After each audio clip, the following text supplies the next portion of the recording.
Thank you, MIS, for making sure that this is on. I do appreciate it. Good evening, everyone.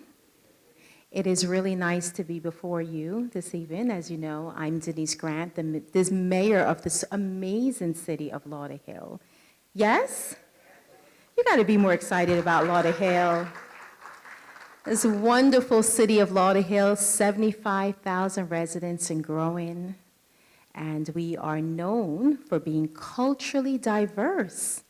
Did you guys know that there are 35 languages that are spoken in this small city? 35. And I only speak one. What about you? Two. The two, English and Espanol? Oh, very nice. And French, quoi? And poquito Español, okay?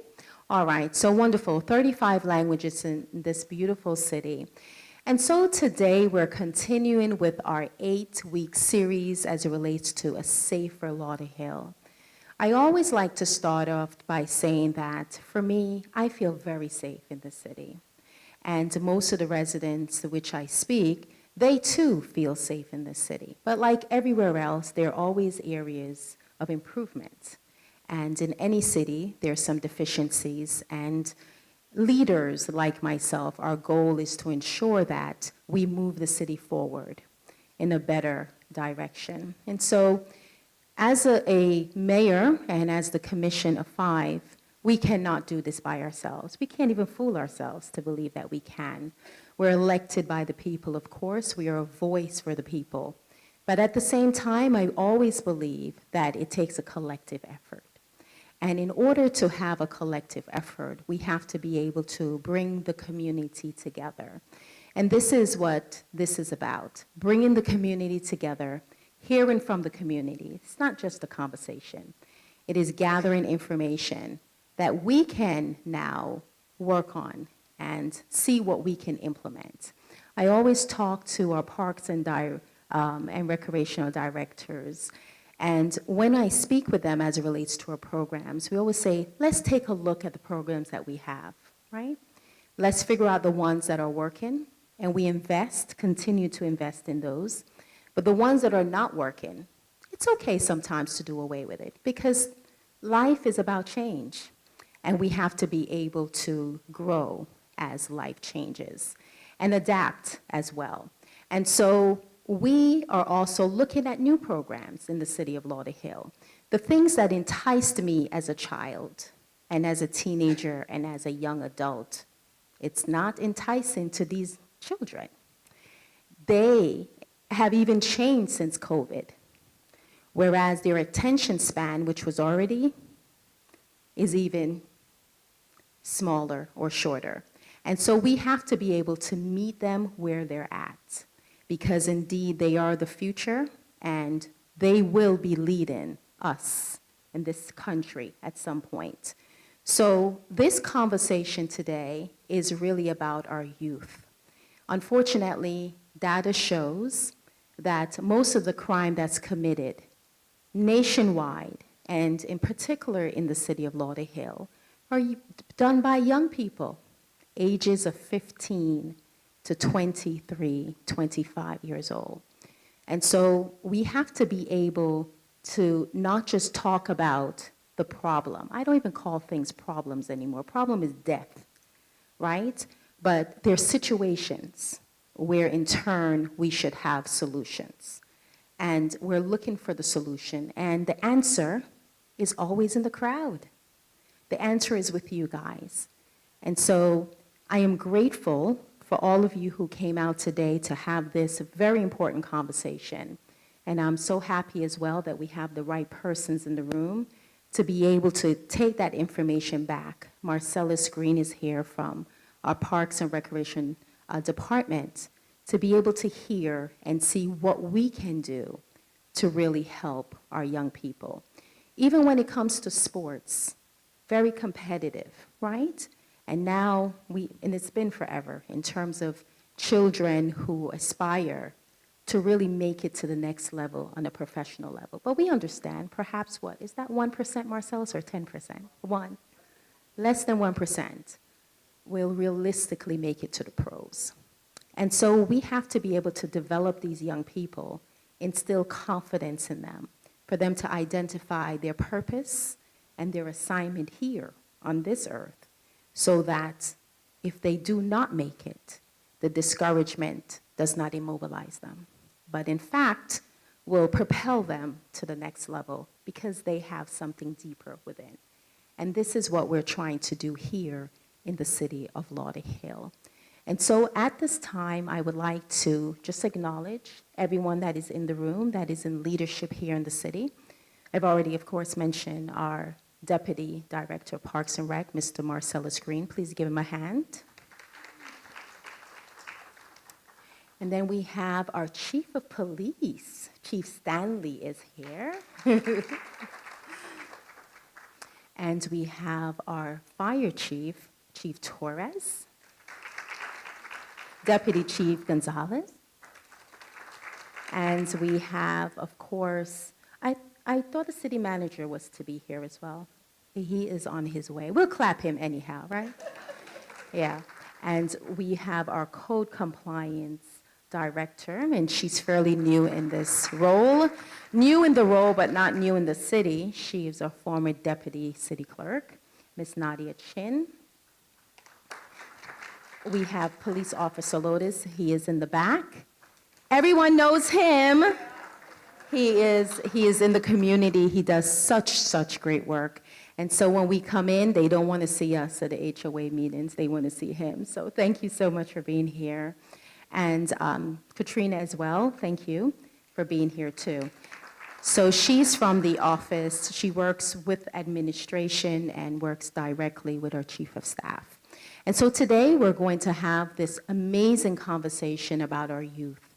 And let's talk about basically how we can help them in order to propel them and get them to the next level. Success is not an option, right? Is it an option? It's not an option, right? It's inevitable. And so this is what we're looking to do.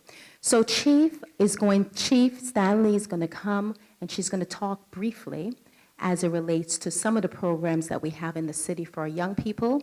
I'm going to come back, and I'm going to introduce the other speakers. And then we have some educators that are in the room as well that will be talking a little bit about some of the programs that they have.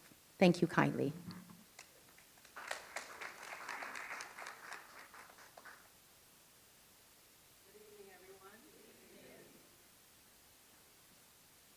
First of all, I want to thank everyone for coming out. I was just saying to my mayor earlier, I wish we would have seen more of our youth, but again, you all can take information back, and I do see a couple, I believe, or at least one little girl that says she's taller than her mom. Is that what she said?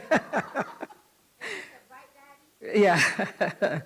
So again, we appreciate you all coming out. As I said earlier, even if one person takes something away, you know, we've done our job. So I've been with the city, first of all, for 32 years. I've been a police chief for 11 years.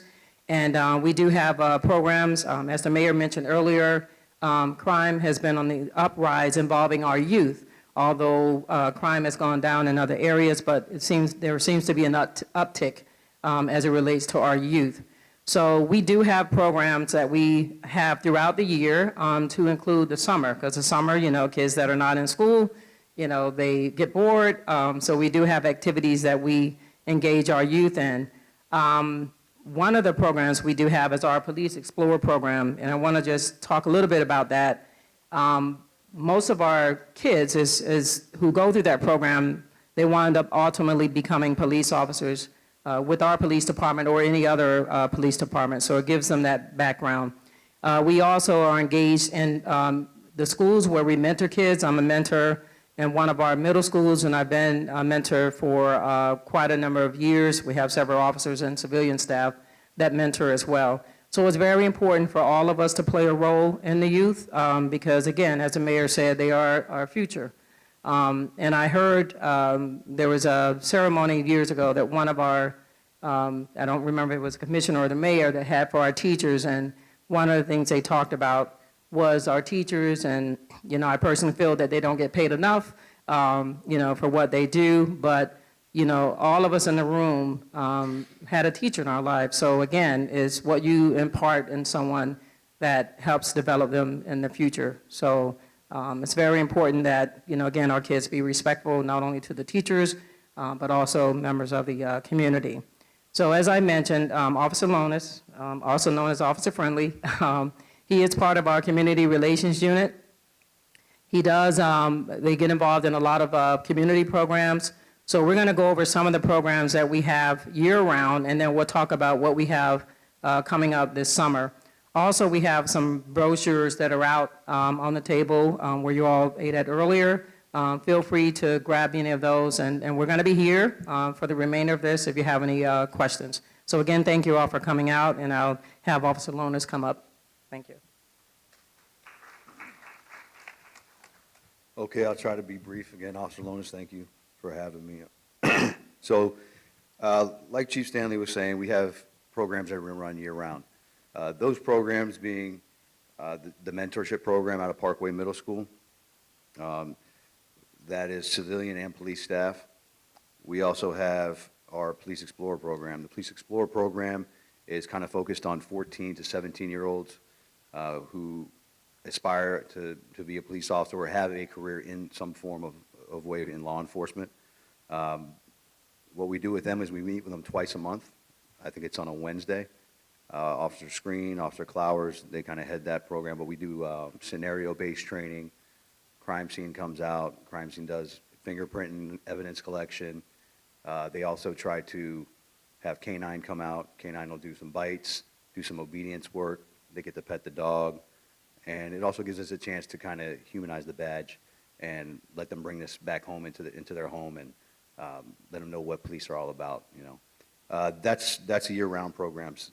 Here focusing on the summer, we have 2 camps. These 2 camps are Safety Town Summer Camp. These are free. They're funded through the city of Lauderhill. The first one is at Westwind Park. It's June 15th through the 19th. If anybody's interested, the ages are from, I believe, 7 to 12. And we also have a youth academy. The youth academy is a little bit older kids. They're 13 to 17. We go a little younger based on their aptitude and their ambition towards law enforcement. But what we do with the youth academy is we kind of use that as a farm league for our police explorers. We see how interested they are, how involved they are, and they in turn get to see how interested and involved they are, see if it's right for them. If they like it, then we pick them up and we bring them in, and we try to have competitions with our police explorer program. That's when that starts increasing, we start increasing the closer we get to our competition dates, the more meetings we have. It won't be twice a month. It'll be 4 times. 6 times a month if we can. With the Safety Town is geared towards a little bit younger age kids, elementary school kids. You know, Miss Rumble's familiar. Some of her kids came through our camp. The Safety Town camp kind of teaches kids safety as far as the type of wildlife we have here in Florida. Swimming pool. We bring the kids in the pool 2 times during the week. We get in the pool with them. Obviously, it's a city pool. There's lifeguards, certified lifeguards there too. It's very safe.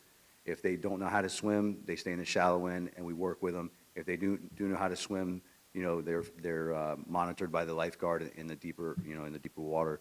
So I've taught like 2 kids how to swim in 2 days. It was awesome. So it's fulfilling for me as well being involved in these programs. But again, they're free to the children. They're free for the kids. If you want, get my card, shoot me an email. I'll write my cell phone number on the back, and you guys can call me. And if we have a spot available, I'd be more than happy to sign you guys up. Am I missing anything, Chief? Oh, all these things. Okay. So Halloween Safety Day, we traditionally National Night Out is done in August, but the more southern states, because it's so hot, they tend to do it in October. Well, Chief had the idea years back to tie it in with a Halloween event. So we have it's always the Friday before Halloween. And it's our National Night Out. We have vendors there. We have candies. We have booths. We have dunk tanks. The main theme is our haunted house theme. It's at the Sackett Center. We clear out the entire Sackett Center, and we create this monster, haunted house that you walk through. And the kids love it. It's always a big hit.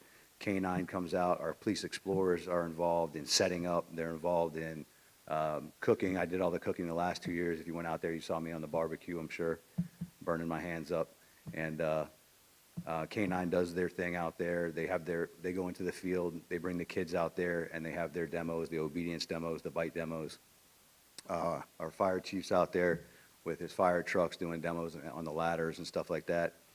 But that's a great event. Another one we have is the 2 holiday events is Shop with a Cop. Shop with a Cop is sponsored by Target. It's primarily for middle school and high school kids. Last year we teamed up with BSO Fort Lauderdale, and we had it in Fort Lauderdale, and we had a police SUV, truck, car, whatever your department brought. We had a decoration competition. So someone got an award and for the best decorated, car with Christmas theme, Hanukkah theme, holiday theme. What was the last one? Oh, Secret Santa, of course. How can I forget? So Secret Santa, what we do is we contact the elementary school principals, and they choose the kids or designate somebody to choose kids. I'll just read from this so I don't mess this up. 2 children from 8 Lauderhill elementary schools are pre-selected by local schools based on the school's core values, which are good citizenship, leadership, hardworking, integrity, leaders. Each child receives a new bike and toys for their hard work and dedication to embodying the core values established by their particular school. The PD has a vehicle procession. We have Santa on there waving, throwing out candy canes. We also have the Grinch. The Grinch is always there, but we keep him at bay. But it's always a good show, and the kids always really appreciate it. Now we're missing anything? Oh, and one more thing. So recently we got a grant, and it was this was all done by Officer Screen. Officer Screen is the SRO at Parkway Middle School. For those of you who know Officer Screen, he's a great guy, and he's an athlete. With that, he has a way with the students. The students all love him. They wanted to start a flag football program. He said no problem. However, he geared it towards the girls, 12 to 14. As you now know, football is part of the Olympics, the Summer Olympics, and colleges are actually giving out scholarships now. So he's preparing these young ladies. He's teaching them leadership, teamwork, hard work, dedication, and also how important education is, and trying to get them ready for high school so that they could be given scholarships out of high school into college by playing flag football. Thank you so much. Thank you. Any questions? Do we have any questions for the police department? No, not at all? Nothing about any of the programs? Okay. No, you can definitely ask now if it's for the police department, yes.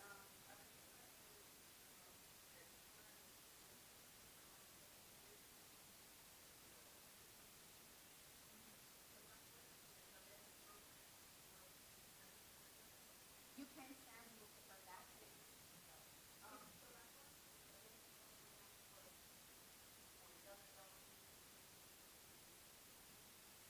In the police department, is just okay. Marcellus, you can also respond to that. So as far as programs, we do have some. We do engage the kids in our, I'm not sure the age of the youth academy, I think it goes to 17. But if there's a kid between that age range, again, grab his phone number. We don't end it there. So with the youth academy, if we have a child, if we would recycle them and have them go through the academy again at PE, we don't just end there. So we'll follow up with you if there's some issues, if we need to, speak to them, then we'll be more than happy to do that. Also, I see in the back of the room is Officer Kubian, or former Officer Kubian. We also utilize her. She has a facility, it's Melvin. We also reach out to her, we partner with her when it comes to different programs, and have people attend her program, her building as well. Because again, she teaches kids kids how to be entrepreneurs. And I know that she's had a few kids go through her program, and she's been able to change their lives around. So I mentor. I have no issues. I love kids, and I don't mind mentoring kids. So again, we'll be more than happy. I'll send your information if there's a child you happen to visit. We'll be more than happy to. Yes, I think she's just talking in general in terms of, because there's crime, we mentioned that has been an uptick as it relates to young people. So what is the city doing to be able to help those young people to, of course, discover themselves and make better choices? So I think what you're saying, Chief, is that in the police department, there are several programs that assist with that, right? Yes, we do.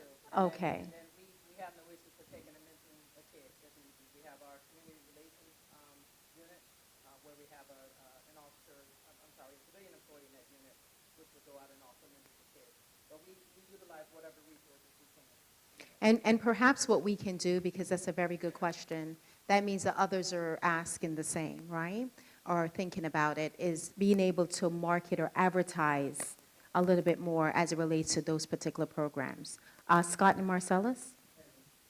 And within Parks and Recreation, as far as a lot of the programs we do for people that age, we don't do a lot of programs when it comes to ongoing programs, but we do a lot of one-offs. So we have different financial literacy programs that we come in and we teach them. We have mentorship programs where they can come in and learn. We also have different internship programs where they can learn how to become a lifeguard and obtain these skills to be able to obtain employment. So that's like that age group, that's kind of like what we're looking for to incorporate within that age group. Yeah. Correct. Yeah, I was going to add on. So 18 to 23, I want to put them to work. So there is a scholarship out there right now from Water Smart Broward that'll pay for them to take a lifeguard class. We also have some internships for the summertime. So if you have any youth that want to be involved all summer, we can try to find a place for them. But the scholarship will pay for them. Not everyone's a swimmer per se. When I became a lifeguard, I was a soccer player, not a swimmer, and I needed a little help to get through the class. They got me through the class, and then it turned into a career. So if any youth out there that want to work, we need lifeguards. There's a shortage out there. It's free to become one, and we'll help them get there. All of the lifeguards will help them work on swimming if the swimming's not up to par. Because out of a class of 10, we usually send about 4 home, and 6 make it. And then the 4, though, we always tell them, hey, if you really want this, we'll make it during the week. Come back and practice with us. Some do, some don't. So how bad they want it. But we're there. And then, Yvonne, I don't know if you have any internships you want to talk about. So this is Yvonne Pubian. She has a lot of work she does, workforce development, and she has some internship possibilities. So today we just graduated, we just graduated 10 students, 18 to 24 years old, that same age for the NCCR construction trade course. They left today with their core essentials that they need to start in the construction trade, and now they can start that pathway. So yes, we address that age group.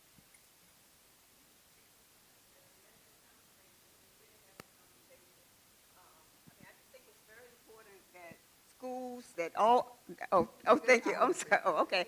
I just think it's very important that, all systems that are involved know about these resources because, it sounds like you all are doing a lot of work and, I'm sure as well as others here, want to see a safer Lauderhill. And with these resources that are out there, if the connection can be made even on a better level, then I think the ultimate goal can be achieved.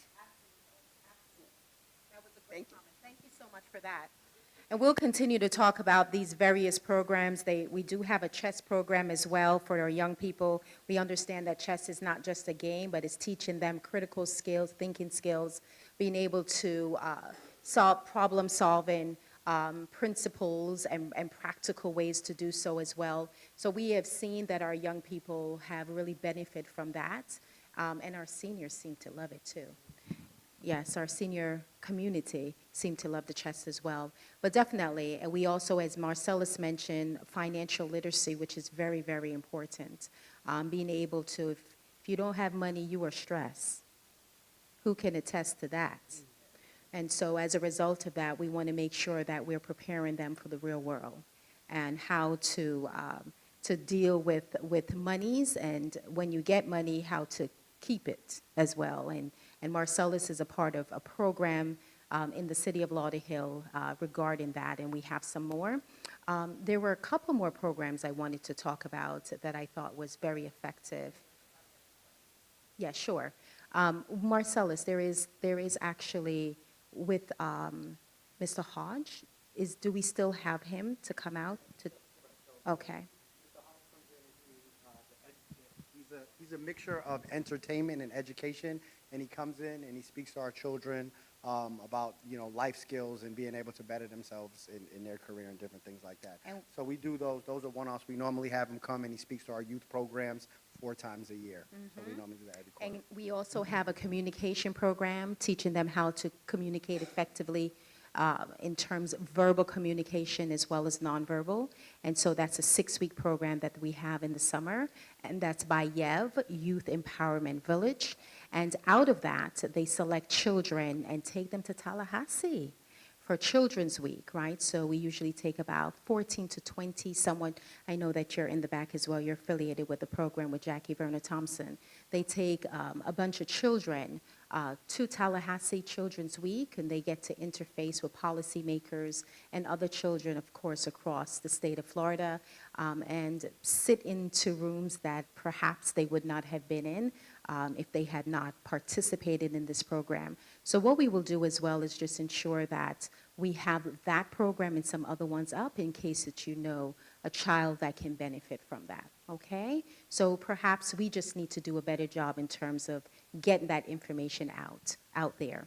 All right, so at this time, I'm going to have our fire chief, he's going to come up and just speak a bit, but I know that there is a question in the crowd. If you can stand, please, and give us your name as well. Hello, my name is Brandy. I wanted to ask, is there a place that we would be able to maybe find stats and statistics about the crimes that the youth are committing? Because that might help us to have more insight. If we understand what crimes they're committing, it might help us to understand why they're committing the crimes in order to help get to the root of the problem, instead of thinking on the back end, like what we can do. Because maybe it's not a lack of programming. Maybe it's other things that are onsetting the crimes. If we know what those crimes are, perhaps we could catch it before they happen. That's Sure. what I'm asking. So the programs really are supposed to be designed to fill a void. If there are issues, then you create programs that can help, right? So programs are very, very important. But as it relates to the crimes in itself, indeed, it's always a root cause. Nothing just happens. So we do have community partners that the city of Lauderhill ensure that we partner with to be able to deal with those issues if we know of them, right? And our police department and some other agencies do have those statistics. We're hoping that on a regular basis now we'll be able to get those stats from the police department, but whenever we ask of them, we always receive them. So, Chief, perhaps you can speak a little bit more to that. I know that our Deputy Chief, Granville, is supposed to be the one handling that, right, in terms of the programming and the young people? Well, as far as the crime stats are concerned, to your question, yes, they are available. I know not only besides the mayor, also several commissioners have used those because, again, they were the gun violence program that they have. So we can provide that information. We just have to redact certain information about the child. And then also in the schools, if a child is engaged in an issue and we have to take a report, there is intervention also through the state where they provide, various resources for them. So, but we do get to the root of the issue. Because again, to your point, we have to address those concerns, and there are many.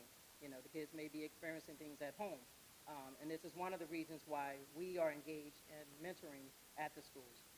So they'll have somebody else to talk to. So we'll get with you afterwards. Yes, that's an excellent point, by the way. Thank you so much for adding. Okay, so Chief. Thank you very much, Madam Mayor, and good evening. My name is Robert Torres, and I'm your fire chief, and I am happy to speak up about a couple of programs that we have for our youth. The first one, very similar to the police department, we have an Explore program for firefighters. And from the ages of 13 to 18, we welcome our kids from our community to join our fire department Explore program. And let me talk to you a little bit about what they do. So they're going to come to our fire station. We're going to teach them first aid. We're going to certify them in CPR so they'll be able to provide that kind of services not only with us, but also at home. We teach them leadership, respect, and education. So we monitor their schooling scores. So all their grades are important to us to ensure that they continue into the career that they desire, whether it's firefighting, it could be nursing, it could be doctors, engineering, whatever they desire to do. We want to make sure that their education is not just with us at the Explorer, but also it's consistent at their schooling. So while they're with us, we'll give them the opportunity to ride with us on our fire trucks, on our rescue trucks, so they'll come to calls, get the environment that we are in. They'll get to see how to provide first aid, be a public servant. Just like the mayor and I believe Marcel mentioned earlier, is a very small opportunity of becoming a professional athlete. But there's a big opportunity of becoming a professional firefighter, which is a team sport. In a way, if you look at it, we work only as teams when we respond to fires. So there's a big opportunity for our community children to actually engage and become public servants into the fire service. And for that, we created, with the assistance of our city manager, a program called the Mentorship Program. So what we do is kids that graduate from our Explore program, once they reach the age of 18, we embrace them to join us on our mentorship program. Right now, we are getting ready to graduate 2 mentorships, meaning they're completed already, their emergency medical technician program, and they're certified by the state of Florida, and they're already in the fire academy. By the end of the next couple of months, they're going to complete the fire academy, right? And they will be able to come on board with us as professional firefighters. One of them is a community kid. The other one was one of our explorers. In addition to that, I just interviewed 2 candidates for the positions of firefighter, and one of them happens to be one of our explorers as well. So we are moving the program forward. We are increasing and encouraging our community kids to join our fire department, and we're being very successful with it. So we're very excited about that. They get to do, like I mentioned, anything that we do as firefighters. They're going to eat with the firefighters. They're going to train with the firefighters. They're going to be prepared for competitions at their level as fire explorers. We take them into field trips. But the most important thing we teach them is leadership, to be great citizens and public servants. So that's our Explorer program that we currently have, and this goes all year round. They meet every Wednesday at our fire station's headquarters, 1980 Northwest 56th Avenue, and I have many flyers with me here and also in our little table that I want you all to take with you, whether you have young kids of that age of 13 to 18 or a family member that you think could be a great candidate to a future as a firefighter. Please bring them our way. And they don't have to be just firefighters, like I said earlier. Could be nurses, could be doctors. We're going to teach them the skills, right? And at least prepare them to put them in the right direction to be very successful professionals. We have a new program that is just engaging, which is for a youth CERT. So CERT is Citizen Emergency Response Team, and it's normally been conducted for the adult members of our community. Now we transition into bringing youth, so parents could bring not only themselves, but also their kids to be a part of this team. That's a new program that we are entering now, and we're looking forward to make it very successful. So please, if you're a CERT member or you're looking forward to becoming a CERT member, don't come along. Bring your kids with you as well. The additional program that we have in the fire department is Operation Santa Express. Similar to the police department, only better. We come out and we take our fire trucks, and once a year we go and give out toys to children of our community. And I got to tell you, that program itself is more rewarding to us than I believe it is to the kids that we serve.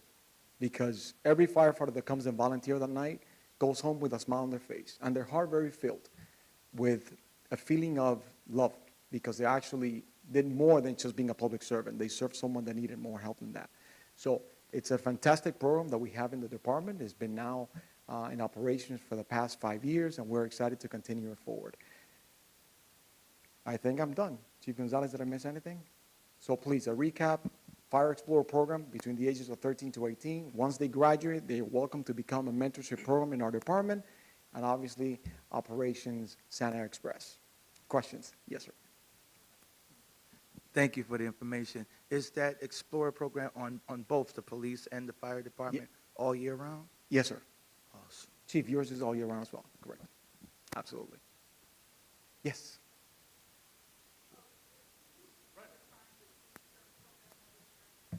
CERT is Citizen Emergency Response Team. Very similar to the Explore program, but for the adults, right? Where we teach them first aid. We prepare them that in case of an emergency, like for example, a storm, after a hurricane, they will be the first ones to come out and assist us at their communities to help providing first aid, reach out to us, let us know what is the assessment of what the damages expected in their community so we could come out and provide that assistance. So, and they come out to events, they participate with us, they do all kinds of stuff. Anytime we have a city event, we involve and engage our CERT members to participate, and that's a program that we're actually enhancing and growing at the current time. So if you are interested, we do have a table set up back here with information for the CERT program, smoke detectors, even though it's not the youth, but obviously everyone needs to know about smoke detectors. We have a signing sheet, please sign in. We will call you and make appointments to come and replace your smoke detectors for free at no charge, or do an assessment of your homes. Good afternoon, everyone. Thank you for sharing about the Fire Explorers. I knew the police department had one, but not the Fire Academy. So I'm at the elementary level, and a lot of the programs that you all have, I'm hearing, are geared to students who are 14 or 15 years and older. I serve about 800 children. 200 of those are fifth graders. And so over the years, we've seen that when those scholars go to fifth grade, we see an increase in the misbehaviors. Then we also see an increase in the deviant behaviors of those same children in the neighborhood. These are students who are 10, 11, and we do have some overage scholars who are 12 years old. Is there a way, or have we considered, for both the police department and the fire department, to reduce the age into these programs to 10 or 11? Because a lot of these students are pairing with those scholars in the neighborhood who are 13, 14, 15, and they're engaging in these deviant behaviors together. So can we consider starting the age for fifth graders, where we can also have those scholars partner with these agencies to learn appropriate behaviors, find belonging in the agencies, and decrease the level of deviant behaviors we see in the community? That's an excellent question. Great question. We'll have to look into it, and I think this is the value of this type of settings, right? We'll get feedback from the community on what is the actual need so that we can fulfill the need. Excellent question. We'll get back with that information. Yeah, I echo the same. It's an awesome idea. I mean, and you were right on point with that. It's something we didn't think about because we traditionally had, the age group in existence for a long time. So as you mentioned, we see that trend has changed. So that would definitely be something that we reconsider. Okay. Great. Any other questions? Thank you. So much. Really appreciate it. So our manager, remember when earlier we clapped for the manager? Yes, the city manager. So he has graced us with his presence, Mr. Kenny Hobbs. Mr. Kenny Hobbs, please. A few words, and then we're going to have a couple persons that are here just to speak about their programs, and then we utilize the rest of the time to talk about some solutions, okay? Some more solutions. Go ahead, sir. Good evening. First, I would like to just thank everyone for participating in this program. It's very important. I know it's something that the mayor is spearheading, but it's very important for us to have community input. One of the things we pride ourselves on is listening to the wants and needs of the community. We are here every day, and we have professionals in different areas, but we do not know it all. What we may think is important to you may not necessarily be what's most important to you. So again, we thank everyone for coming out, participating, and this is a conversation. So I know that staff are making presentations currently, but as the mayor stated, we're about to open it up to hear from you. So we ask that you be open and honest, whether it's positive or not so positive. That's why we're here to listen, to see what we need to do to improve the customer service that we're providing. One of the things I always speak of, especially with my staff, is that from the mayor on down to our part-time employees, our job is to provide customer service.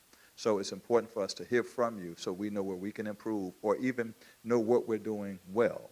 So we ask that you be open and honest about any and everything. Even though this is safety related, we have individuals not just from police and fire, but we also have our code enforcement staff here as well to answer any questions or concerns that you may have. So again, we understand that this is a series, and each week is a different topic. So we hope to see you at more than just one of the Safer Lauderhills Thursday nights. But again, please provide open and honest conversation as we continue tonight and through the rest of the series. Thank you. So, Mr. Hobbs, could you stand here with me, sir? All right, so we actually have, it's Heal, Grow, Thrive, which presents life skills, summer thrills, and it's, of course, geared to 2026. Madam, if you can please come forward. She's going to speak a bit about her program.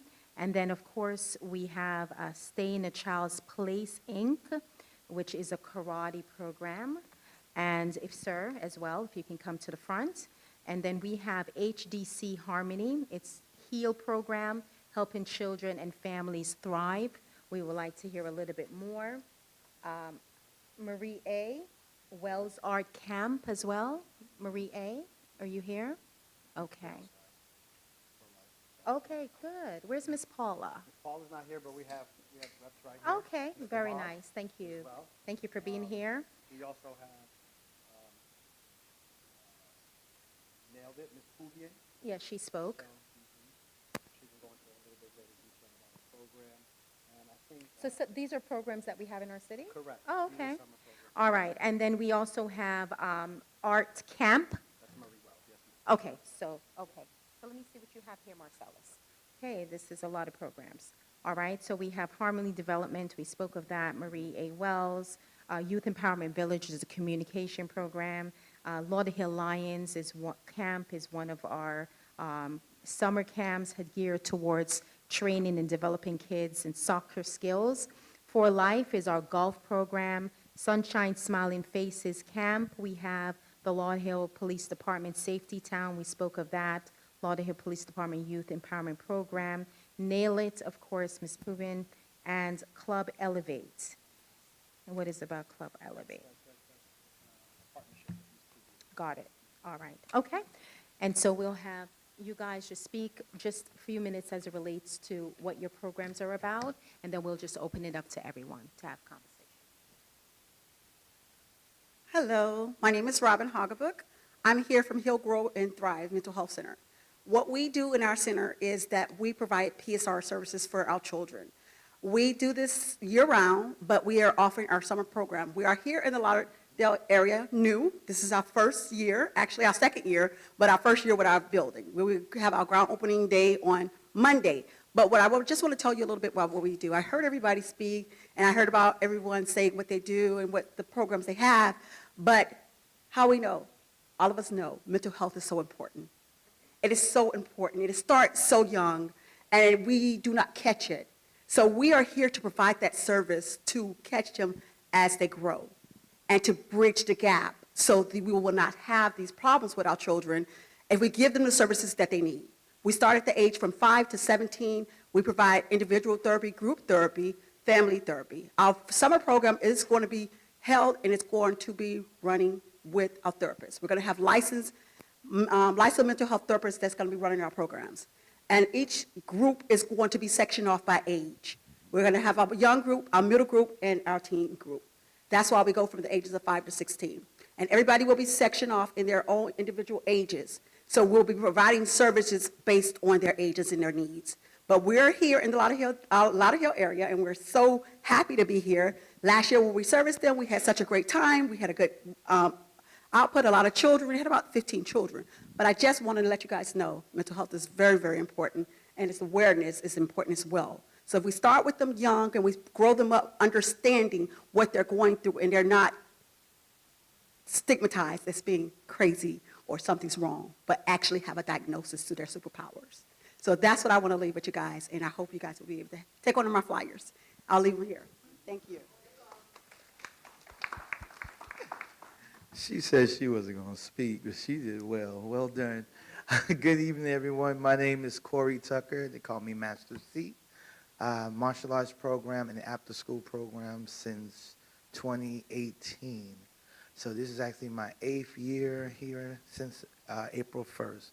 And we have transformed some lives. I take children ages 3 and up. A lot of people don't like them at 3. I do. So 3 and up. I heard we have over 50-something different languages in the city of Lauderhill. Yes. About 30 of them are in my dojo. Okay, so I'm learning Creole, I'm learning Creole, French, I'm learning Spanish, I'm learning from the kids. And so what I've also learned by dealing with my constituents in the community is partnership.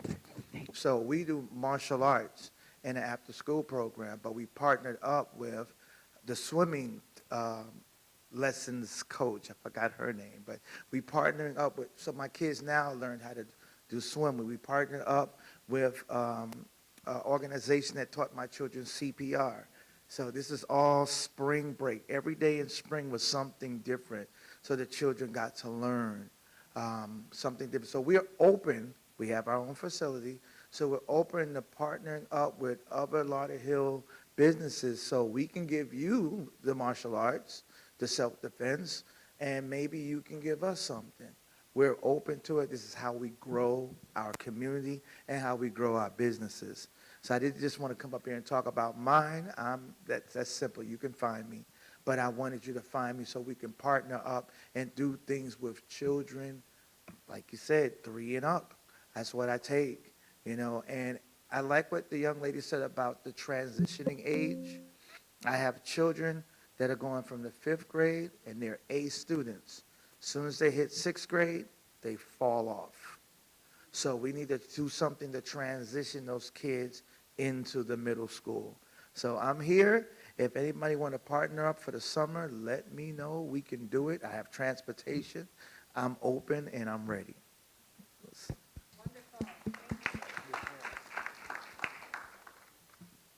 Good evening. I am Marie Wells of the Marie A. Wells Arts and Education Center, located at John E. Mullen Aquatic Center.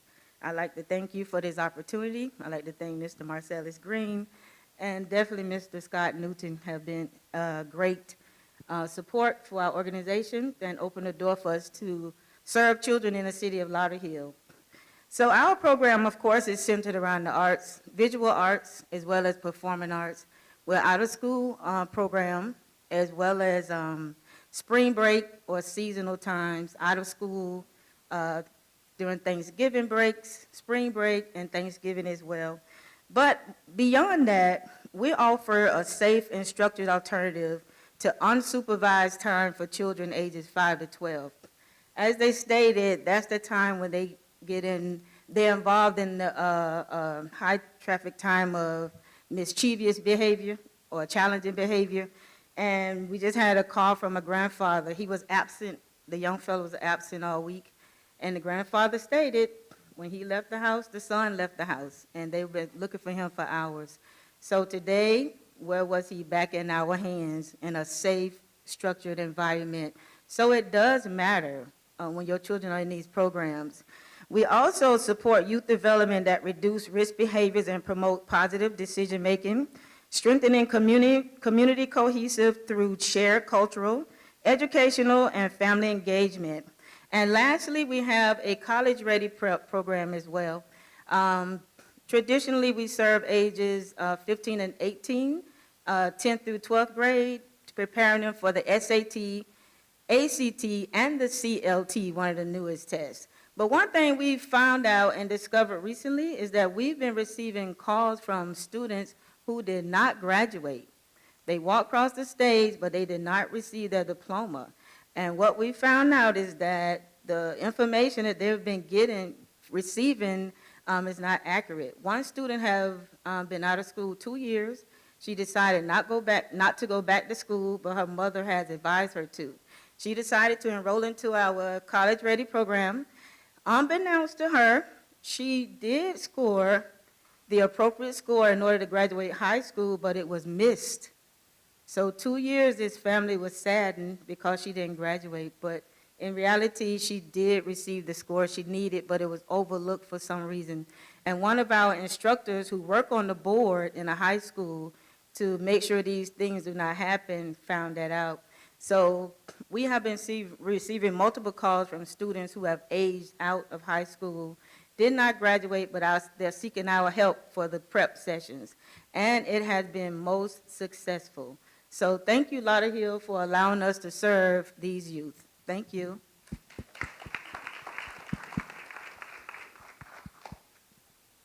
Good evening, everyone. Thank you for having us. So we are Harmony Development Center. We are a nonprofit organization with various funders.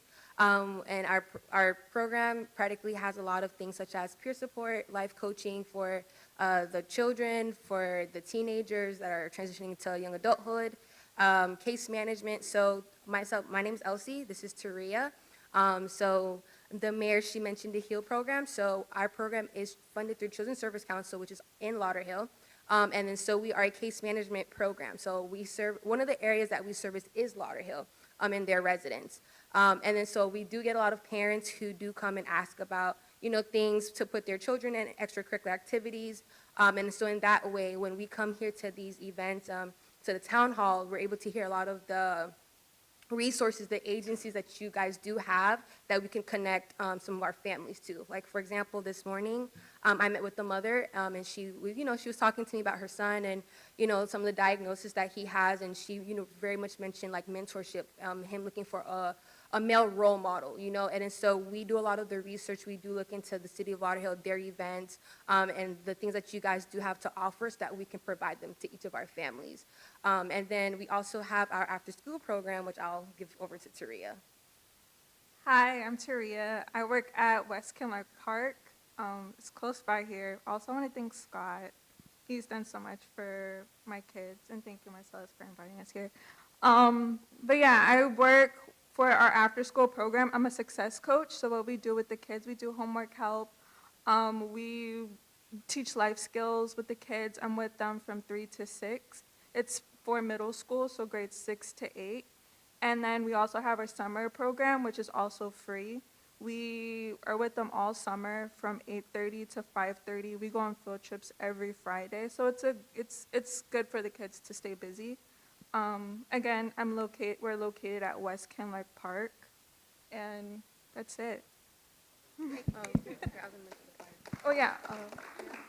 So then I do have a couple of flyers, and if I have the permission, I'll leave some with the city of Lauderhill, so that you guys have, if you guys know of any families that are in need of linkage to resources around the city of Lauderhill or other areas within the greater Fort Lauderdale, we can.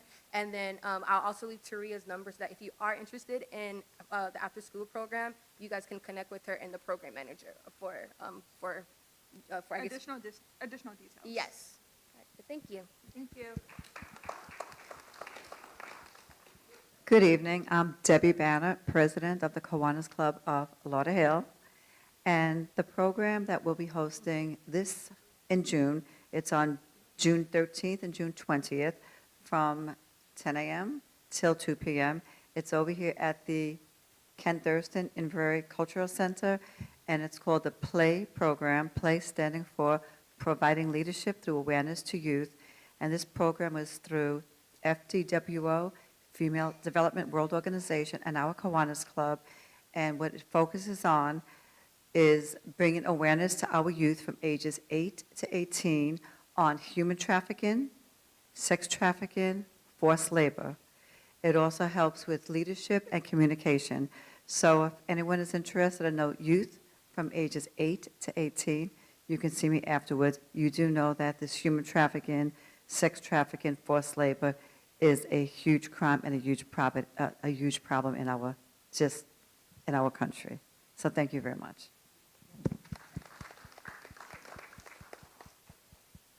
Hello, everyone. My name is Allison Brooks. I am here with some information from Paula Pearson Tucker, who is the executive director of For Life Golf Program, operating here since 1998 in the city of Lauderhill at the golf course right across the street from Lauderhill Mall. I have just information I'll share with you that she sent briefly. So as I said, she's been operating in the city since 1998.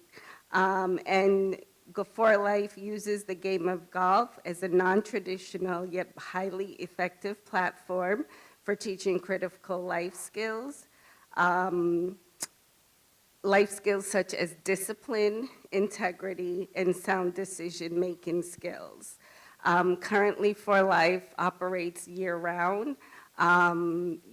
Students participate in golf lessons on Tuesdays, Thursdays, and Saturdays from 10 in the morning until 2 with golf professionals. But not only are they learning the game of golf, there's a mentoring component to the program.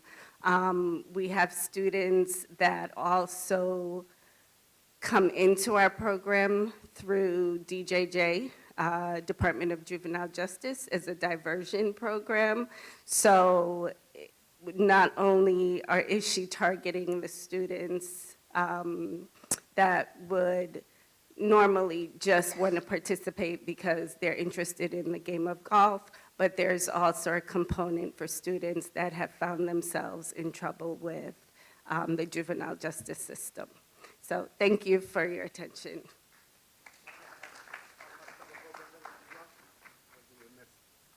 Good evening. My name is Marcellus Green. I'm the Deputy Director of the Parks and Recreation Department.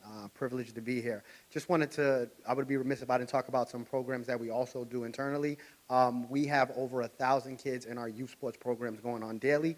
As somebody stated, we'd have wanted more kids here today.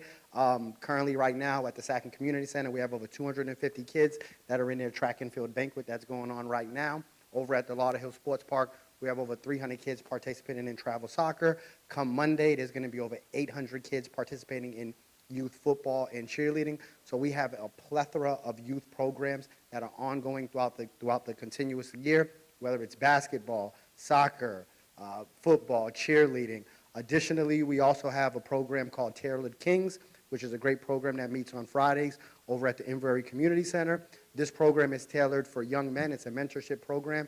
It's teaching them some simple skills as doing a resume, doing a cover letter, getting prepared for interviews, something as simple as just tying a tie, which people need to know how to do. So that program is very important. Additionally, we also have the Youth Council program, which is one of a phenomenal program where we take kids to Tallahassee, we teach them about government, we teach them about legislation skills and different things like that. They're going on college tours and all types of things. So I'm very proud and I'm very humbled to say that the City of Lauderhill has a lot of great, phenomenal programs currently going on right now for the City of Lauderhill. Correct. So we partner with, what's the name of it? Yeah, we partner with Junior Achievers. Every summer, we normally have about 50 kids that come in and do a mentorship and an internship program within the city.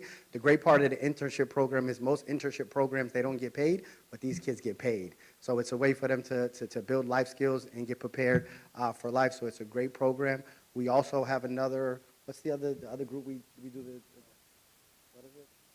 No. Yeah, Career Source Broward. So we also do a internship with Career Source Broward as well. So those are the two outside entities that we work closely with to provide these kids with resources and jobs for the summer. Great, wonderful. A lot of programs, right?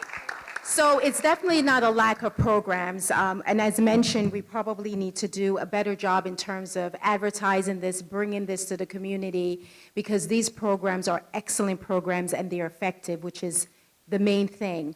Now, we mentioned about 20 programs. So it's not a lack of programs as I conveyed earlier. What do you think the issue is as it relates to our young people? And what is it that we can do here in the City of Lauderhill, whether partnering with you or just doing here to be able to help our young people to make better decisions? Good afternoon. My name is Mr. LaFrance. I'm the community liaison at Royal Palm Elementary. And I've interacted with quite a few of you. I email your secretary every other day, and I'm telling you, it's a great, great, great city. I don't live in this city, but I feel like I'm part of the city just based on the interactions that I do with the admin within the city, and the outpour of love that they show to our school. Whenever I call short notice, I'm like, hey, something's happening tomorrow, and they are on it. And so I want to say thank you, thank you, thank you, thank you, from the bottom of my heart. But getting back on point. However, I would tell you, outside of dealing with the fire department, the police department, Kiwanis Club, I'm telling you, none of these programs here, if I know about it, I could provide that information to over 800 family members like this. Right. Because I make sure that we always posting, I got this, and this will be on our site by the end of the night. Right. And I will get about 100 response by morning. If there is any way for us to either create a site that can provide all this information as far as the different services that the city does offer, whether or not it's on Facebook or indirectly connected to Facebook, that you can click on it and that will take you straight to these programs. Mm-hmm. I feel like we could also promote that towards the family, say, hey, these are some of the options you have. And I'm able to gear it from my elementary level. Another person will get the information for the middle school level, and we can say, hey, this, like a click to link. Right. I feel that might be something, a good way for us to kind of get that information out. That is excellent. Thank you so much for that comment, and we will work with our communications department to see how we can make that happen. I know that with Parks and Rec, we do have a list of the youth programs. Let's try to figure out a better way how to get it out there. And sir, before you leave tonight, we will well, you said the police department has your contact information. Everybody has it. Okay. We'll make sure, and then we'll connect and see how we can get that done. Okay? I believe that you had a question as well, ma'am? No, I was just echoing what Mr. LaFrance said. When we talk to the parents, what they'll say is they don't know that the programs exist in the city of Lauderhill. And so one thing that we try to do at our school is once we know about the information, we share it with our families in multiple ways. And I've done that with the CRA, with the Kiwanis Club, definitely with the police department. If there's a way that the city can partner with the schools to get this information out there, either through flyers or blasts, we'll be happy to do so because, again, our parents don't know what's out there, and there's so many programs available for our scholars. Yeah, and also with our Education Advisory Board, Mr. Hobbs, we can perhaps engage them as well so that they can interface. Yes, we can do that? Yes. Yes, you can. We can, yeah. So in the past, we were able to drop off flyers at schools, but we got contacted by Broward County Public Schools, and they no longer allow us to solicit flyers at schools. So in the past, we've tried to drop them off, and they would not allow us to drop them off. So communication, they do a great job. If you go on Facebook or you go on Instagram right now, it is flooded with flyers from all of our stuff, but we will do a better job of getting in contact with the powers that be at your school, and we will actually send you this via email so you guys have that information in the email. Okay?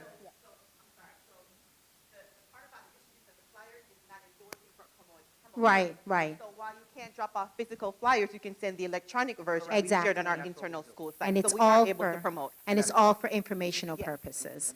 Mr. Hobbs, will you add to this? No? Okay, good. We'll make sure of that, and we have to work with our Education Advisory Board as well. All right. Anyone else? Yes.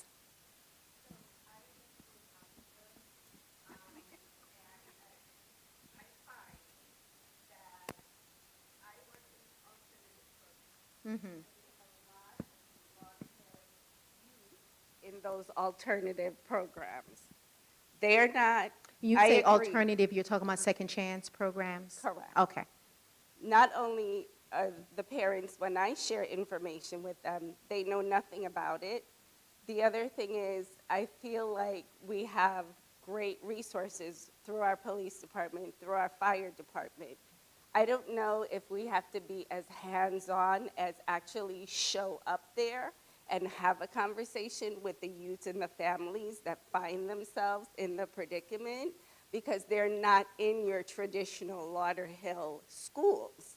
They are at other sites. So they don't know. There's no connection with even, the suggestion about sending the information to the schools. They don't have that connection as a home school, a Lauderhill home school. So I am here on behalf of those students that aren't your traditional students in the city of Lauderhill.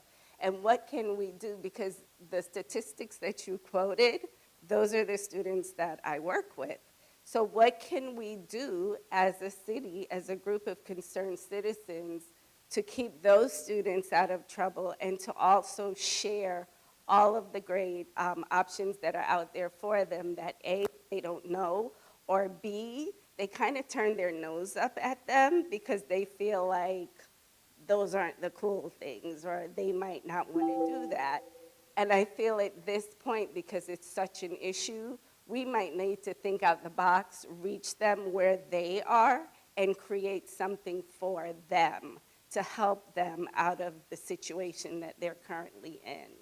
Right, so when you speak of, because you said you're a school counselor, but then you said that this is a homeschool program? No, I said they're not homeschool. They're not homeschool, okay. So they're They've been put out of their traditional schools, and right. And so can you tell us what school you are? You would prefer not to? Okay, but if we were to say, get the information to you, I can have a private conversation, but I don't want to stigmatize students. We because understand. They're there for other reasons. for not sure. just- We understand, and duly noted. But if we were to be able to get information to you, that's a start, right? To be able to get the information to you, and then you can somehow figure out the way how to get it to those students as well as to their parents. For sure, we're not going to reach everyone, but this is why we're having these sort of conversations to figure out ways how we can definitely impact as many children as we can, or young people. So this is something that we're going to have to explore a bit more, because for sure you brought up something that we have not necessarily thought of.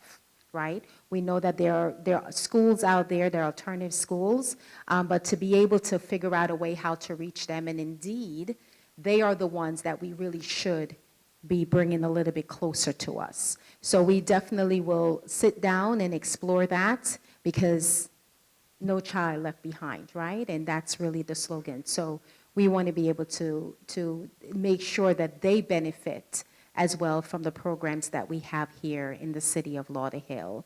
And most of our programs here too, and I see my city manager inching closer, that means he has something to say. Yes, sir? Yeah. Most of our programs here as well are either free programs or they're very low in cost. And that is designed because we look at the entire city and we look at the demographics and want to make sure that the programs that we have, that everyone in the city can benefit from, and not just a certain group or a certain demographic. So indeed, that is something that we will explore. Anything? Just to add, we appreciate I guess you'll say the offer to work closer with all of our kids. I know for sure that both police, fire, as well as parks, we do go out to sites and have those conversations. So while you may not want to have it in open, but if you're open to having private conversations, so that we can not just provide the information, but provide real life mentoring opportunities for those kids and offer some of the programs. I know oftentimes it may take individuals other than the teachers or other than the counselors to have conversations with not just the kids, but also the parents, to encourage them to participate in our program. One of the mentors that the fire chief is talking about, I met at one of the walking programs that we had at Woke Park, and he asked if I can speak to his mother because she was hesitant to allow him to participate in the program. So I was able to have a conversation with him, and he is one of the 2 kids that the chief is speaking of, because his mother didn't know much about it and she really didn't want him to participate. And she, even though he was a part of the Explorer program, the mentorship program, she was hesitant about. So again, if they are made available, then we can actually have our firefighters, our police officers, our parks staff have those conversations with both the kids and the parents. And sometimes it's the parents that's not allowing the kids to do certain things. So again, we are willing to have those one-on-one or small group conversations, if allowed. All right, and also as it relates to programs, and this is why we're talking about, we have a lot of programs in the city for sure, but what are the ones that are more relevant to the young people now, right, in this era? So something like AI Ready. I know Marcellus is working on something, trying to, I don't know if it's just for staff, but hopefully we'll be able to provide something for our young people as well as it relates to this new technology of AI. and being able to prepare them not just for here locally, but really on a global level, because we understand that AI is really taking over the world. And if you're not ready for it, it is definitely ready for you. So we want to be able to present those things to our young people, because there are job opportunities that are in those, knowing and being knowledgeable about AI and just various things. So these are the things that we want to do, is making sure that the programs that we have in the city that the kids are interested in and that they're relevant. So you spoke of some of the kids that will look down on certain programs because they don't want to participate in those sort of things. Those things might be outdated, but we have to be able to figure out how we can reach them, right? So I know we have 2 more questions in the back, and then I want to talk to you and ask, what are some of the programs that you think or that we can create, or what are some of the things that you think will be of interest to the young people of this generation? But I know that, Ms. Madeline, you had a question.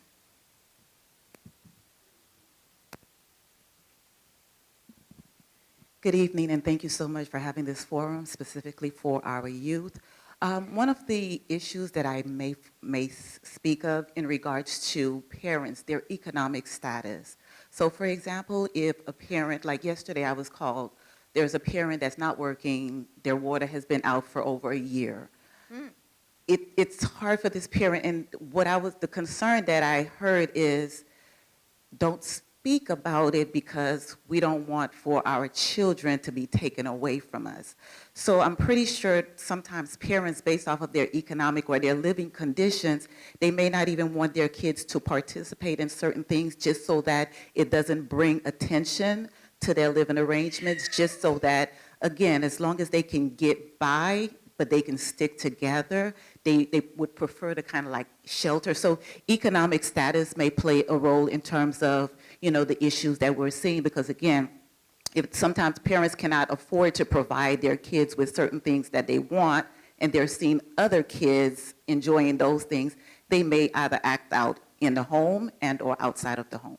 Right, and as we mentioned, there is always a root cause, right? And trust is a major component, right?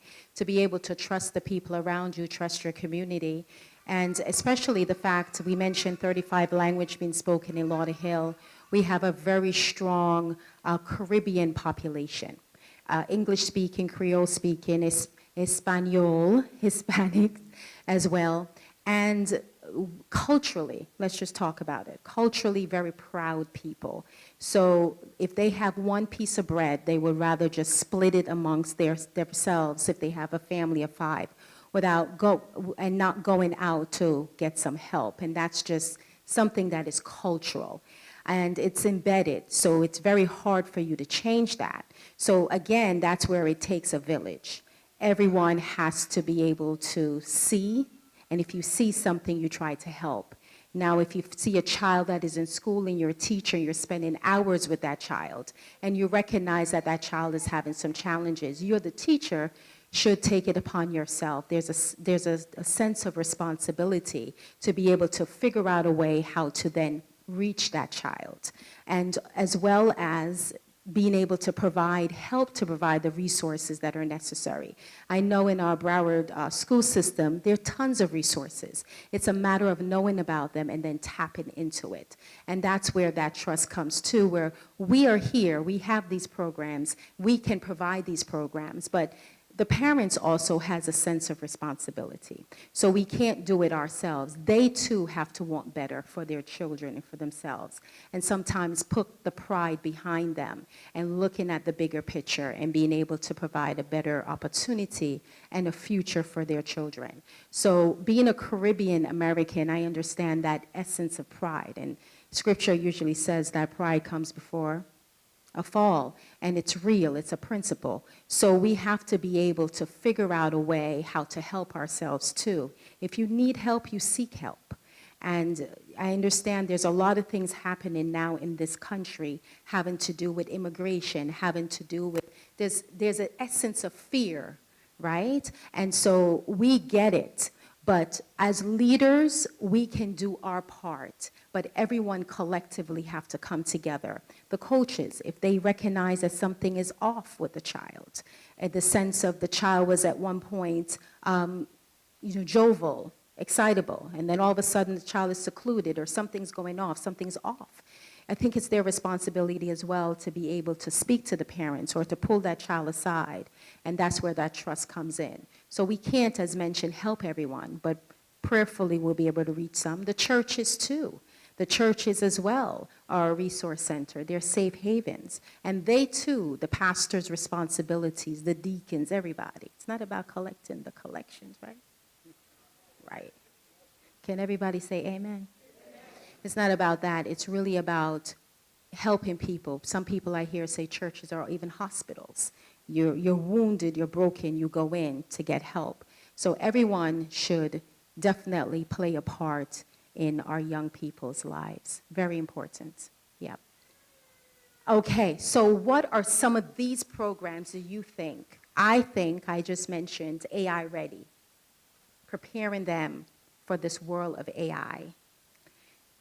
What are some of the other programs that you think that these kids will gravitate to that will help them? Because our goal initially is to really just get them to, yes, we want them to make better decisions, but we have to get them off the streets as well, right? So we know the summertime is coming. Or I know our police department is working on a summer, not just a summer program, but a summer, what do you call it, Chief? A summer operations program, right, to be able to assist. So what are some of the things that you think we can do? Yep. Well, one moment, Ms. Pubin. Good evening. And Chief, perhaps you can help me with some of these questions as well. Thanks. So I'm Dr. Mary Smith. I have a question for Chief. You all used to have a program. My godson was one that always just stayed in trouble. Yes, it was like a boot camp. I think it was called the Police Impact Program or something. That really worked for him. So maybe we can get that boot camp going again. Asking you about that program. What was the one you were talking about, the Rock Academy? Yes, yes, we need that. So the program she's referring to, it was ROK, Rock Academy, Rescue Our Kids. So it definitely dealt with kids that were going down the wrong path. We had quite a number of youth in the program, and part of it was having people talk to them, kind of scare straight. We would take them down to the jail and let them kind of see what it's like to be in prison. And I'll tell you the feedback we got from the parents, where even a child being disrespectful, or you may have a child who takes their parents' vehicle, not stealing it, but taking it without their permission, obviously, and, those type of things. So it worked very well. We were looking to modify that program, so officers have to be trained because it's kind of like military, and I tell you, they will learn how to do, we did push-ups, they would march, and I was shocked to see how kids will learn what they learned in just a week. So it was a very successful program. I know Yvonne is back there. I know she participated in the program, and we had several officers. So we were looking to bring that program back, but we are modifying it a little bit, so we are working on that. And I'll share with you one of the things that we had for our adults was, which we still have, is a 10-week program, Citizens Police Academy. Debbie Better is one of the co-founders of that program, but it was a 10-week program, and we reached out to adults, educated them on what we do, and then also wanted to make sure, explain to them traffic stops, so how they can remain safe, and what our role was at the time, because a lot of people don't understand that. So we started the Youth Academy because I said, here we are educating adults, but what about the youth? They're out there, they're engaged, so we want to teach them how to be respectful, and I'm sure the teachers and some other people can relate to this. When we were coming up, we had to be respectful to our parents. A lot of kids, they don't have that, anymore. You have a lot of younger people raising kids, so we have to continue to try to maintain that. But again, just making sure that we educate the kids and how they react.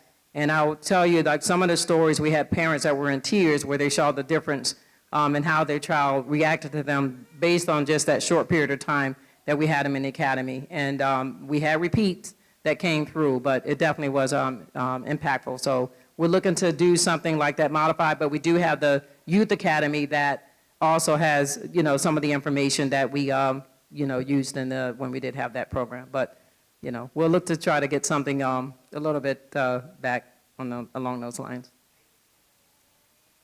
Ms. Vivian? Sorry. So we mentioned about the high school students and the students that's in the alternative program. I think one of the issues is they're facing issues with finances. So they're looking for programs or opportunities to participate in some enrichment program that's gonna give them a career pathway or provide some type of substantial, it's gonna put them in the workforce at some point. So that's one of the programs that we offer at our studio. We have a certification program where we're teaching our young folks, 18 to 24, even older, about the construction trade. This is giving them that initial jump to start a career pathway. The junior lifeguard program that we work with, so certification programs is a big thing for high school students because they're the next adults. So if we can provide some programs that's gonna push them towards a career pathway, give them a certification, or at least get them to thinking about the workforce, I think that's what our high school students are looking for. And so you were talking about career programming and stuff, or city manager, and also Sean, I would like to hear from you as well as it relates to that, because I know that that's something that's dear to your heart and you always talk to me about. Yeah. Go ahead. Good evening, everyone. My name is Sean Henderson. I serve as the Deputy City Manager, but I'm also the Finance Director, and I work with our CRA as the CRA Director. And that initiative in reference to that gap that everyone's kind of recognizing, the financial need for people that don't necessarily want to go to school, but the trades available to them. And I applaud you, Ms. Pouvian, as it relates to getting that program off the ground along with Scott. And I was just commenting to the city manager, and that might be an obstacle that we need collectively in-house to kind of put everyone together, because I know Parks is doing some programming. I know our economic development is looking to do some programming. And then in our CRA, we've acquired some space, and we're working with the Department of Economic Opportunity to be able to put some funds together to do build out for exactly that.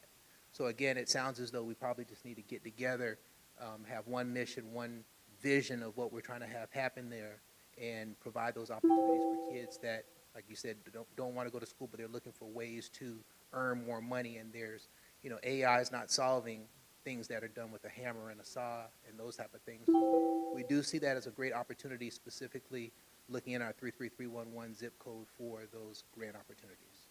And we're also working with Broward College. So we've had conversations with Broward College to bring over to the facility that Sean is speaking of, to allow certification classes within the city. So you will not have to travel to Broward College for certain certification classes. And they're not all degrees. They offer a number of certification classes, trade classes at Broward College currently, and even some of the, in the Broward school system. We've had conversations with the superintendent. I think our goal is to try to bring some of those opportunities here without our residents having to travel to their facilities. So we've had positive feedback with President Austin as it relates to facilitating the certification classes here in Lauderhill. So one of the things that Sean spoke of is that the commission approved the purchase of a facility off of 19th and 38th Avenue. Is 25,000 square feet that the CRA now owns a building. So they're in the process of going through build out. Within that facility, they will offer trade opportunities, whether it's barber schools, whether it's cosmetic type schools, whether it's other trade opportunities. But that is what we're working towards, is to provide that, recognizing that everyone isn't going to go to college, but to provide opportunities for those individuals who are not, whether it's through trades or other certifications. The mayor and I had a meeting about a month or so ago, about a dental assistant school. And we're trying to work with them to see how they can have a satellite office in our city to provide that as well. So we do recognize that as being an issue, and that's something that we're working towards. Just two things, if I may. One of the things that we also do is just offer year-round internships, and we offer year-round internships through the city in all of our departments. So we have opportunities that are available to young adults within the city of Lauderhill that where we pay them for different services. Again, I started here honestly as an intern my senior year in high school. I went through college and all while I worked here, but it was the opportunity that I had to work in finance that exposed me to a career path. I ultimately became an accountant and went on for advanced degrees, but that's not what I initially started out wanting to do. I wanted to be an electrician, and that did not work out for me, but the opportunity that I had to come here and to be an intern in the accounting department did. So that's something that we started where we do offer internship opportunities in all of our departments here in the city. So we recognize that kids, what I've recognized is that they are looking for opportunities to make money. And that's very important to provide those opportunities. So we are trying to do things that are outside of the traditional means or methods for our kids. I have an intern in my office and as well. Yes. You can stand. So I was sitting and I had like a lot of thoughts like towards like the form of like the discussion that we've been having. So as Taria, I worked as a success coach at Rickers and Sunrise Middle School. And so being one of those individuals where one, children are not getting enough attention at home. And I think that also kind of plays a part towards like the crimes that youth are now doing outside of economic statuses. Of course, seeing someone with the latest Jordans and the big designers like that also plays like a super big factor. And so I was just thinking of like different outreaches. And then so as someone mentioned that, of course, a lot of parents, of course, social media is around now. I'm Haitian American. I had traditional parents. They don't know any of the resources here that are provided. And I work with a lot of parents too that are Caribbean and not Caribbean descent who still don't know. And then so I know sometimes I do go to the events that Lauderhill and other cities do provide. So I think having a resource fair of the programs that are offered would be such a thing where, it can be promoted more so towards the children. Like, for example, my program and I were trying to do like a family fun day or retreat where, you could bring bounce houses and vendors and food trucks, but also having a lot of the city events and agencies and activities that you guys are offering and speaking about to be out at these tables so that when kids are seeing, candy or different promotional things that kind of draws them and then talking to them and their parents to kind of, to kind of do that. Another thing that I thought of is meeting the kids where they're at. So of course, like, I don't know how to work with collaborating with Broward schools, but even kind of like talking to like school counselors, social workers to kind of get feedback from the kids and, they can kind of relay that information to you guys, which would be very much help because you're getting actual feedback, actual information from the kids themselves instead of trying to, kind of think and see, because the more feedback that you're getting is how more you can more kind of guide it towards them. So things like TikTok. TikTok's not going away anytime soon, as much as the president tried to shut it down as a millennial myself. It's, but kids are trying to be content creators and, so it's meeting them. Instagram, also another content creator. So it's kind of just seeing and hearing what's going on, what they're talking about, and then trying to relate it to different things that you can offer. Of course, sports. I actually play flag football with Officers Green, and then so these are kind of just things that can come out that kind of brings children a lot more out. And I had one more thought process. I'm so sorry. If it comes back up, but those are just some of the things that I was just thinking about that kind of does allow the children to come out because once again, I think a lot of the events are tailored to a lot of the adults and the seniors and stuff like that. And of course, yes, for sure, there are a plethora of events happening in the community, but once again, getting that feedback from them as best as firsthand would be great. And like I said, for me, my program works with a lot of families that are low income. And so once again, they're not hearing about these programs. So it's even great for us to come out to these events and have everyone partner with like networking so that we can share this information because a lot of them are going through it, food assistance, furniture, medical, everything like that. And then so some of them are just, parents are working a lot trying to just make ends meet. And, so that even allows the child to be home by themselves. So it's just kind of like getting them where they're at and then bringing them in as best as possible, kind of tailoring more things towards them, if that's helpful. That's really good, and we do have opportunities to have our resource centers so that we can really look a little bit more at that and really facilitate. That's not something we have done. In August, we're going to have another humanitarian resource that kind of brings community partners together and to provide resources for our community. But it's for everyone. Yes. Because primarily we have the adults that come out. So that's something that we can definitely look at and explore a bit more. The idea of talking with the children and being able to see what is important to them and what are the things that are enticing to them to be able to create an environment that is not just conducive to success, but in addition to that, an environment that is enjoyable. So they can come out and use those things is something that we can definitely do. We do have a youth council board that is in the city of Lauderhill that is pretty active, but I will tell you that many of us don't spend enough time with that board. So perhaps just to sit down with them a bit more and be able to just hear from them and see how we can use our little people, because clearly when we look at the news, we look at TV, we hear the stats, we recognize that a lot of our kids are flourishing, but still we have a lot of our children too that need a little bit more help. And if we can be that help for them, I think that will benefit not just the community better, but really the country, right, all together. So we want our young people to succeed, and that's what we need to do. So thank you for that. It's very courageous of you as well to stand. You look very, very young and talking about, oh yeah, I work at that. I'm like, Great speaker. we appreciate that, and we know that the information that you give to us is helpful, and we will definitely implement.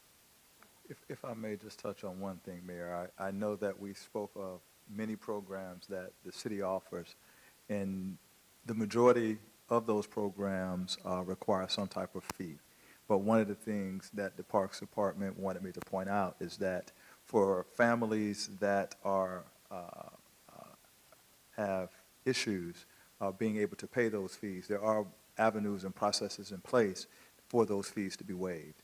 So it is important that that should not be the barrier. If there's an opportunity, if there's something that you would like to get involved in, or you know of a child that would like to get involved in the program and there's a fee associated with it, just have them reach out to either Marcellus, Scott, or his staff, and we have mechanisms in place that actually will waive and or cover the fee for those individuals. So please let that not be the issue that stops someone from participating in our program. Wonderful. Do you guys think that tough love works? Like you talked about that particular program, taking them to the jail, seeing the people locked up, seeing tough love about the area. Do you think that in this era, that approach will work? It doesn't work now. I don't think it works right now because, you know, like a lot of kids, you know, you can talk to and some you can't. But, you know, like coming up, you know, I think kids now, they need some type of, you know, tough love sometimes. But, you know, they need a buddy system or something like that with their parents, their brothers, their sisters. But what they need now is something like mentors, someone they can, you know, go to, like their grandparents, their grandmothers, and all that stuff. Because these kids now, they into this video stuff and stuff like that, and it's not good, and it's taking over their minds. So, you know, they need a big brother or a big sister. Someone can take them to the games, take them to these places. That's what they need. They need something like that, because the kids now, a lot of them don't even know that. The parents don't even take them nowhere. You know, they sit up in the house, they're on the video game. Some of the parents don't even take out time to say, hey, what you did today? Did you do anything? How was your day? Do you go and ask your child that? A lot of these parents don't do that. You know, hold a conversation with them. get an understanding what's going on in their minds. That's why a lot of kids, they commit suicide and stuff like that. You got to see what's going on in their head. But a lot of times these parents, they don't take up time to say, hey, how was your day? Sometimes it's best, Thank you.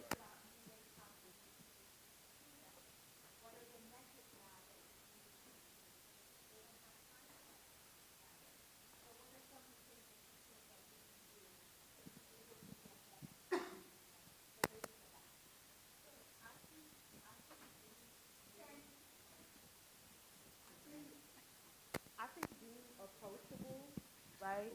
I'm sorry. I think being approachable, I Sorry. think sometimes as adults, we forget what it's like to be a child. And so I work with children every day. I just left for life, Coach Bob. Hey, Coach Bob.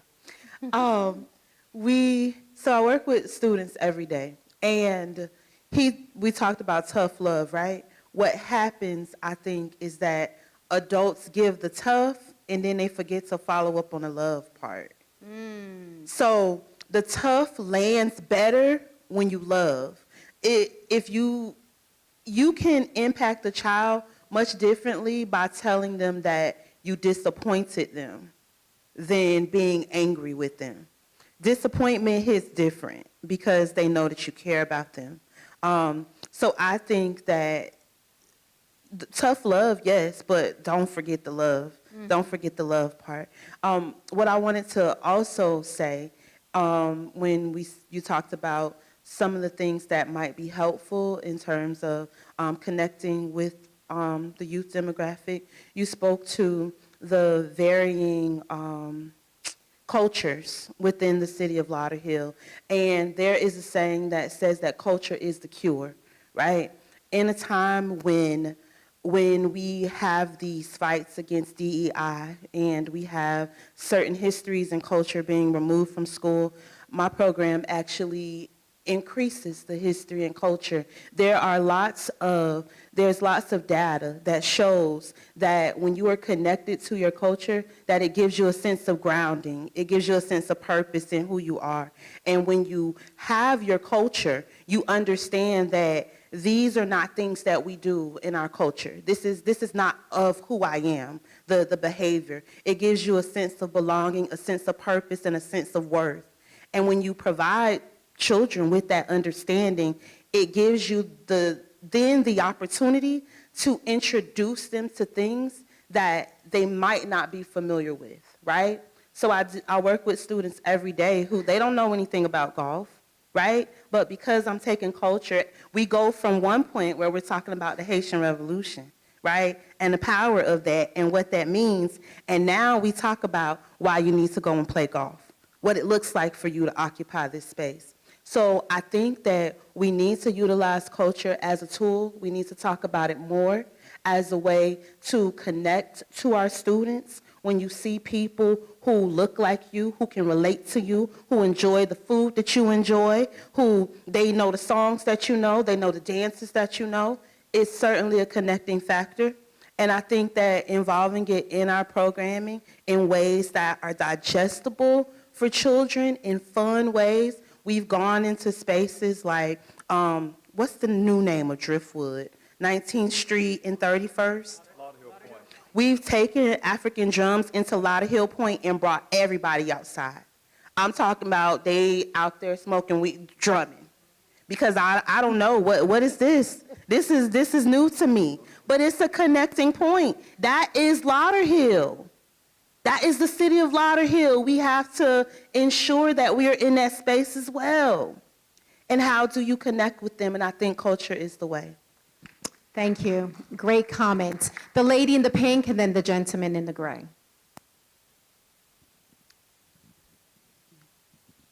So how about transportation for if I'm a teenager and I need to get to these events because it gets hosts a lot and I don't have a way to get there?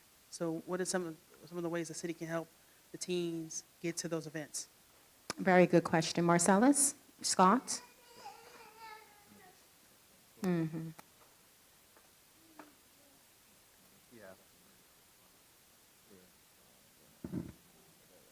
Yeah, sure. Hi, good question. So we were discussing because we have some things brewing as well. Currently, I'm not sure if you're aware, but the city has a shuttle that runs through there's 7 routes throughout the city, west, central, and east, and it's free. It's totally free. So the shuttle runs from like 6:30 a.m. to 6:30 p.m., and you can find all the routes that are on the city's website. So if there's a section, and a lot of times the shuttle will take anyone that wants to ride to a bigger bus stop for the Department of Transportation, one of the bus stops, and then it'll also take them to the Lauderhill Mall, and then there's 7 routes, so some of those will get them there. As far as the schools, like we partner. Lauderhill's a really good partner, and we do have a bus. We have gone to schools, picked up kids, and brought them to the golf program. So we're very friendly with principals, and we want to get the kids to our program. One of the things Kenny wanted to mention, that why we were talking before I spoke, we're looking for some of those, and remind me the name of it, the micro transit. So that's where the cars would come and pick you up and take you where you want to go. So we're working on making sure that we can get people around the city as easy as possible. Okay. Okay, wonderful. The gentleman in the gray, and then you, ma'am. Yes, thank you. Sir? Yes. You forgot what you had on. That part.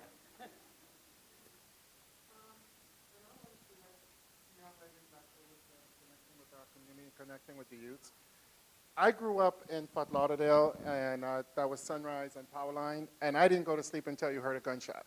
That was when you knew the cops were going to be around and no craziness was going on. I also remember growing up where there were police officers at the school, and it wasn't about, sometimes they had their guns, sometimes they didn't, but they just came out and they just connected with the students. They just sat down, had lunch. They would just pull over on the side of the road at the park and just get out the car and just throw some hoops with us. It's just little things. I feel like as a community, I know budget is always, always, always a big thing. I don't know why it wasn't a big thing when we were growing up, but now it is. But I feel in the sense to the leaders within our communities just going out there and just having that 5 minutes conversation.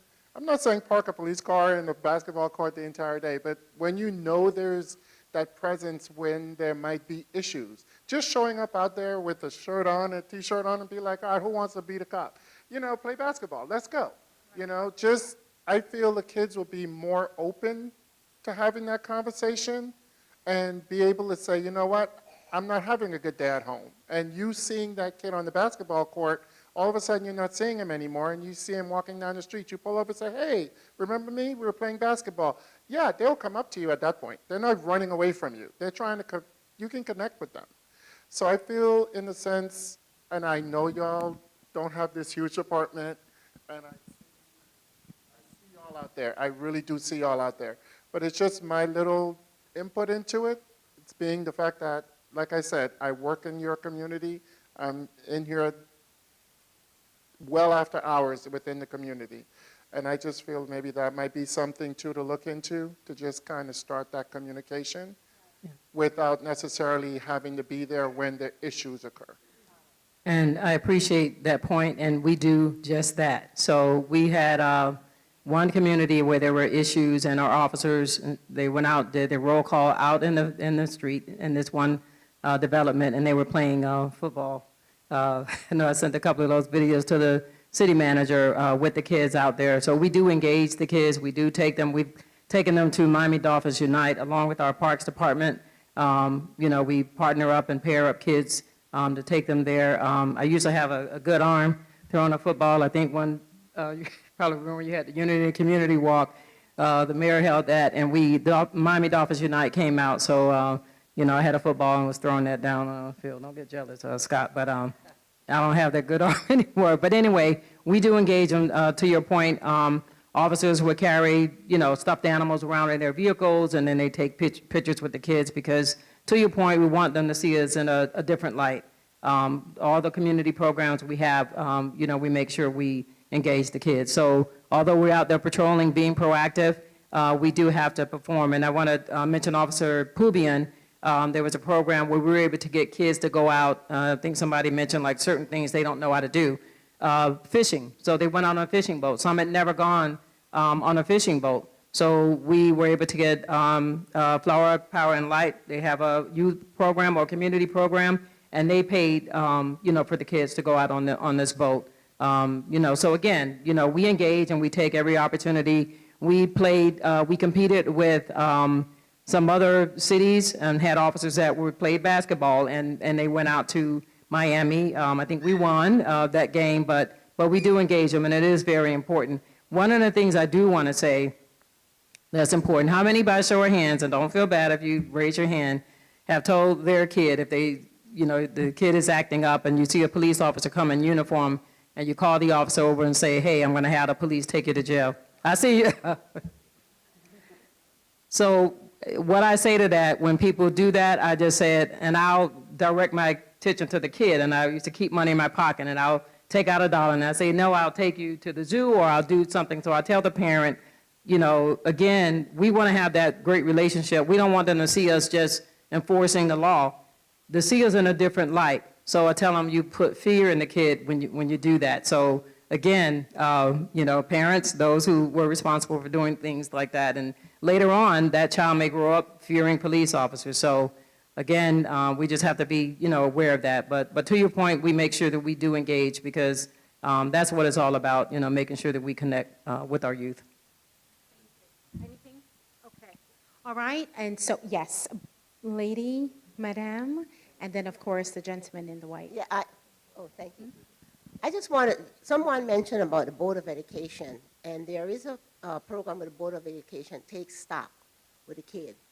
We are Mama Foundation, which it's a scholarship fund that we do here for the Board of Education, with the kids in the Board of Education, and we work with them, but they do counseling to individual kids, and we go to school like all in Lauderhill and different places, and we counsel individual school. If the kid is able to maintain a 2 or better, they're able to go to any Florida college free of cost.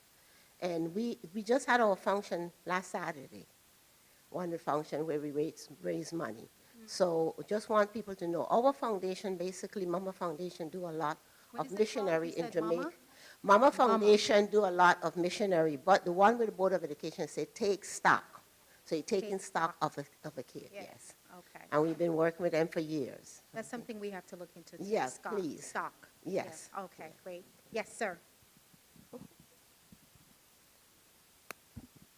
Good afternoon. A question for you. Are there any programs inside Lauderhill that helps like troubled kids? As a business owner, I work closely with like the Big Kids Foundation. I also work with Department DJJ. We have kids that are literally going to graduate. They don't have any parents. They have nowhere to go. Also, I have other kids that are waiting for spaces that are all the way in Hollywood, Pembroke Pines. Is there any homes that they can come closer where basically it would be easier for them to get to a job? Because I gave them a safe space where basically they can be there, they can be around. A mentorship program, we shall teach them business ownership. We also teach them skills, automotive skills. Are there any programs to help these kids? Explain to us a little bit more. So these are children that are homeless? No, basically they're in the system. You're right. They're in the system. So you said a home for them to be in? Right, in Lauderhill. Right. So they've aged out of foster care. Well, one of them is going to age out. I have another one that's waiting to get in the program. So is there anything in Lauderhill that can help them? That's not on the city level. However, as it relates to our community partners, I'm sure that there are programs that are available. I would love to actually hear from you, Miss, because I know that you deal with a lot of these sort of the children. And what are some of the resources that you guys provide for these young people?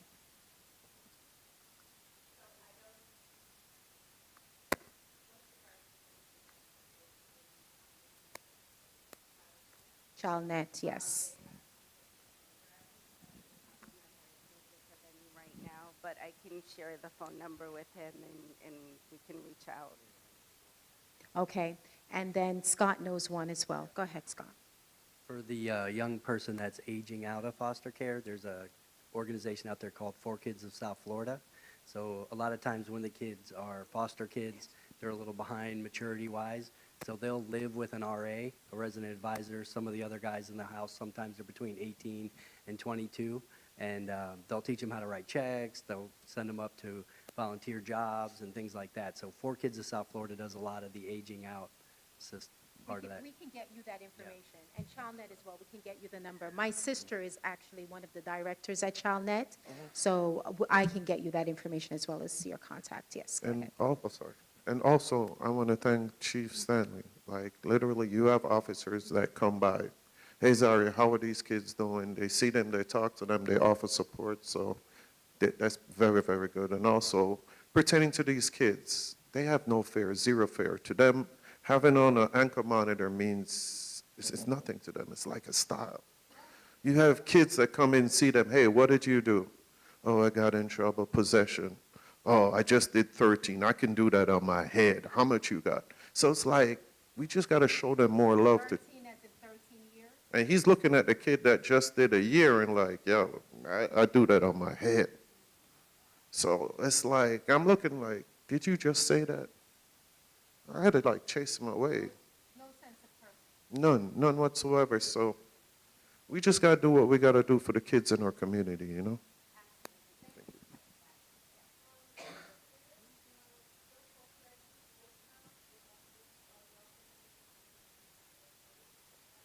I'm sorry, what was that? Waytown.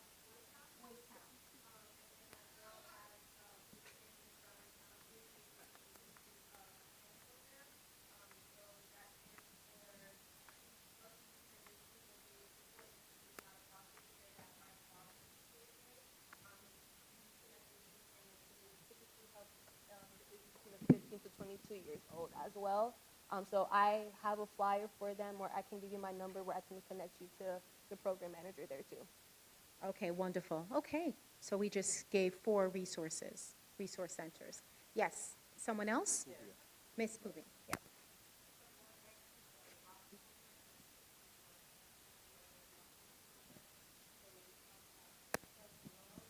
What she mentioned, okay, about the tough and don't forget the love, that's exactly what that program is. I work that program.